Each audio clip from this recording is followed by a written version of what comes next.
और मेरी बातों का आप पर असर नहीं होता मामा। आपको मैं कितनी बार कह चुका हूँ वो लड़की मुझे पसंद नहीं। पर मैं तुम्हें खोने नहीं दूंगा। मजे लेने के लिए नहीं दिखाई मैंने तुम्हें। बताओ मुझे क्या दोस्तों, ट्रम्प से बोझ के नेक्स्ट एपिसोड में अब देखने वाले हैं, और अब इस ड्रामे में रेहान और अमल के जोड़ी के फैन तो इस वीडियो को लाइक्स और चैनल को सब्सक्राइब लाजमी कर दें।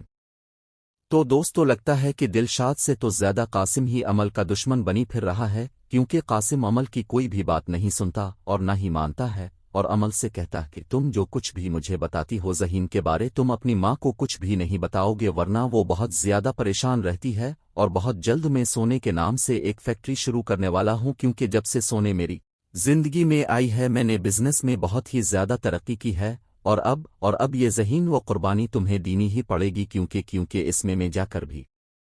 कुछ नहीं कर सकता। जबकि अगले शेर में आप ये भी देखने वाले हैं कि सोनिया अमल से कहती है कि मुझे रेहान की तरफ से बहुत ज्यादा अफसोस होता है, क्योंकि वो बहुत ही नेक लड़का था, हमारी हमेशा से इतनी मदद करता था और हमने इसे जरा भी अहमियत नहीं दी। जिस पर अमल कहते हैं मामा रेहान अब बिल्कुल ठीक है, क्योंकि ज़हीन मेरा बहुत ज्यादा ख्याल रखता है। ये बात सुनकर सोनिया कहती है कि अगर वो सच में तुम्हारी इतनी करता है तो वो खुश क्यों नहीं दुखता,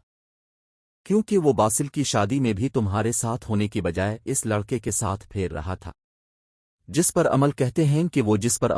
हैं कि ज़हीन माँ उसकी काज़न है और वो इसे अहमियत देता है, और मुझे भी आप लोगों के साथ रहना था, इसलिए मैं इसके पास नहीं गए। मगर सोने कहते हैं कि मुझे ऐसा क्यों लग रहा है कि तुम कुछ छुपा रही हो। जबकि अगले सीन में आप ये अभी देखने वाले हैं कि ज़हीन अपने ही माँ से बोल देता है कि अमल अगर अब यहाँ से चली गई है तो अब उसे कुछ दिन वहीं रहने देना, क्योंकि मैं और माँ कुछ दिन बाहर जाना चाहते हैं और मैं अब अमल की शक्ल देखना नहीं चाहता। जिस पर दिलशाद कहती है ज़हीन है मैंने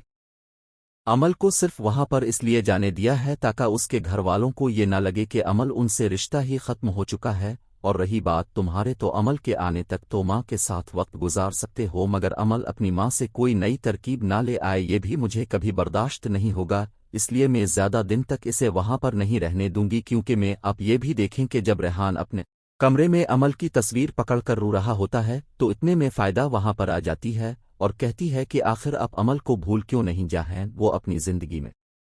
अब शादी करके खुश हैं। जिस पर रेहान कहता है कि अगर वो खुश होती तो उसे देखकर मैं भी खुश रहता, मगर अमल की जिससे शादी हुई है वो लोग खुद को खानदानी कहते हैं, मगर वो एक नंबर के बेवकूफ़ और जाहिल इंसान हैं जो अमल के साथ जानवर जैसा सलूक कर रहे हैं और अमल को बर्बाद कर रहे हैं, क्योंकि हमल की शादी मेरे बॉस के बेटे से हुई है और ये बात मुझे अब